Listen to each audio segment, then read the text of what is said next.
Stop jadi konten kreator kalau konten-konten kamu masih kayak gini. Soalnya kalau kayak gini terus, konten kamu nggak akan berkembang dan nggak akan ngehasilin uang. Nah, konten yang kayak gimana sih? Yuk langsung aja kita ke pembahasannya.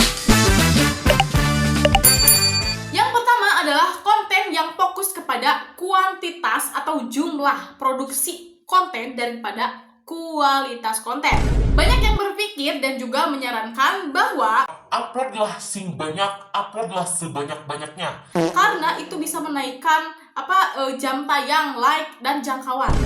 Nah, ini adalah pemikiran yang keliru. Kalau konten yang kalian buat dengan banyak itu tidak berkualitas.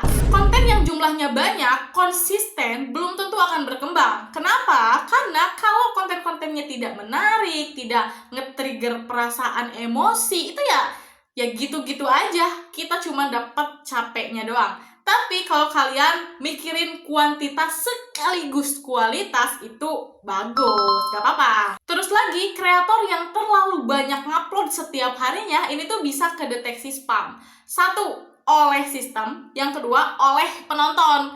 Jadi nantinya tuh penontonnya tuh kayak, ih si iya deh, si ini lagi. Padahal kan cuman posting kayak misalnya nemu kucing diposting dan tanpa ada kata-kata atau tanpa ada sesuatu yang bisa diambil gitu. Beda cerita kalau misalnya posting kucing nih, ini kucing di jalan kasihan, terus misalkan teman-teman aku bawa ke rumah, terus nanti besoknya kalian foto lagi, ini adalah kucing yang kemarin gitu kan. Itu kan ada sesuatunya gitu. Tapi kalau cuman foto upload, yang penting store, yang penting upload, nah itu yang hati-hati ya, karena penonton tuh bakal kayak, ih naon sih iya gitu, ih naon sih kamu kenapa sih ngelewat terus di beranda aku mah blokir biar gak ngelewat terus. Nah kalau udah kayak gitu sok kumaha.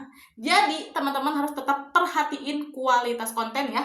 Yang kedua adalah konten asal-asalan. Sebetulnya aku pernah bahas nih video kemarin nih, sebelumnya aku bahas tentang kenapa sih konten asal-asalan dimonet di Facebook, sedangkan konten yang serius gak dimonet-monet. Nah, kalau kalian penasaran sama alasan itu, boleh kalian tonton video aku yang sebelumnya ya. Kalian buka aja di channel aku, di bawah video ini ada video tersebut. Okay. Nah, meskipun aku di video sebelumnya berkata seperti itu ya, nah makanya kalian nonton dulu biar nyambung nih.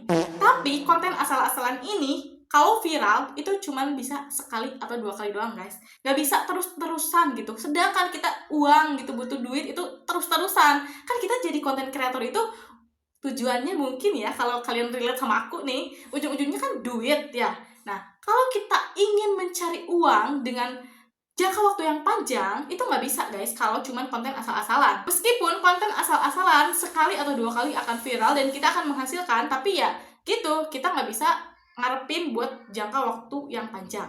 Pokoknya harus tetap bikin video yang emang ada sesuatu gitu, entah itu manfaat atau hiburan ataupun mengundang emosi gitu. Gak apa-apa mengundang emosi juga kalau kaliannya bisa mah, karena emang warga Facebook itu tuh lebih mudah nge-share video yang ringan tapi pas sekali lihat gitu kayak bawaannya pengen share gitu, daripada video yang serius tapi susah gitu buat dicerna. Karena rata-rata orang nonton Facebook tuh nggak buat belajar, nggak buat nontonin hal-hal yang serius, tapi buat hiburan. Yang ketiga, konten kamu nggak akan berkembang kalau kamu masih kayak gini. Ini buat kamu yang udah dimonet ini mah ya, nggak akan berkembang kalau kalian seenaknya karena ngerasa udah dimonetisasi.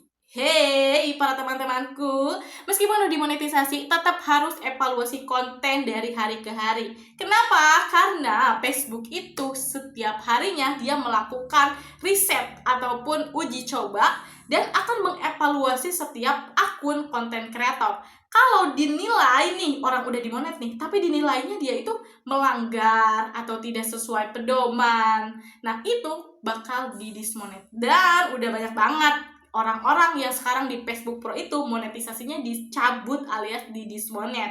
Jangan ngerasa kalian itu udah monetisasi, jadinya kalian kayak nomor pertama tadi gitu, asal upload konten, asal konsisten. Emang bener, dodol atau dolar itu bakal ada yang nempel, tapi itu kan kecil. Sedangkan kita butuh duit yang banyak gitu kayak orang-orang. Nah makanya kita tetap harus bikin video yang berkualitas, gak boleh asal-asalan. Meskipun sudah dimonet, tetap ada yang namanya dismonet. Jadi tetap harus hati-hati ya guys. Yang keempat adalah enggak evaluasi konten. Nah, teman-teman, kalau di antara kalian ada yang suka bikin konten asal-asalan, tapi kebetulan hoki ada yang viral, nah, manfaatin momentum ini, karena ini adalah sebuah privilege yang gede banget. Aku juga nggak dapat privilege ini mah. Nah, teman-teman, manfaatin momentum ini untuk mengevaluasi konten-konten kalian, supaya konten-konten berikutnya juga sama-sama dilihat gitu sama penonton. Karena ketika satu udah direkomendasikan, maka video-video lain juga akan ikut direkomendasikan. Makanya kita harus selalu mengevaluasi konten kita supaya setiap harinya kita ada perubahan atau perkembangan. Karena kalau kontennya gitu-gitu aja, kemungkinan kita akan ketinggalan atau membuat penonton bosan. Dan kita juga harus mempelajari setiap tren atau pemberitahuan terbaru dari Facebook. Misalnya ada peraturan baru nih, contohnya Shopee Affiliate sekarang menjadi kemitraan afiliasi. Nah, caranya seperti apa? Nah, kalian tuh harus mempelajari supaya bisa mengevaluasi gitu. Jadi, semakin harinya semakin bagus dan semakin mudah juga kita nanti dapat duitnya. Oke guys, jadi segitu aja video kali ini. Jadi stop ya, kalian lakuin 4 poin yang udah aku jelasin tadi. Karena meskipun kalian sudah dimonet, ada yang namanya dismonet. Jadi ini mah untuk para konten kreator supaya kita tetap berkembang gitu setiap harinya. Gak apa-apa guys, berubah sedikit demi sedikit, lama-lama menjadi duit. Yang penting kita ada kemajuan, gak apa-apa, pelan-pelan. Aku gak ada pelan-pelan, dulu mah aku juga public speaking yang gak kayak gini. Bahkan aku pemalu, tapi bohong. Enggak, aku mah gak pemalu, aku mah ngerakeun ya. Oke guys, segitu dulu aja video kali ini. Mohon maaf banget kalau misalnya rada pabaliut, karena yang mulut ini emang suka susah direm ya. Oke, kalau teman-teman punya pertanyaan boleh banget komen di bawah. Atau kalau teman-teman punya pertanyaan yang mengandung foto gitu ya, boleh juga langsung DM ke Instagram aku di @rina_nurlatifah23. Nah, di sana kita bisa berteman, chattingan, karena aku tuh suka balas-balasin DM kalian guys. Hayu, mumpung aku tuh masih semangat gitu. Jadi kita bangun komunitas para pemula gitu ya. Oke, thanks for watching. See you next video. Assalamualaikum warahmatullahi wabarakatuh. Dadah.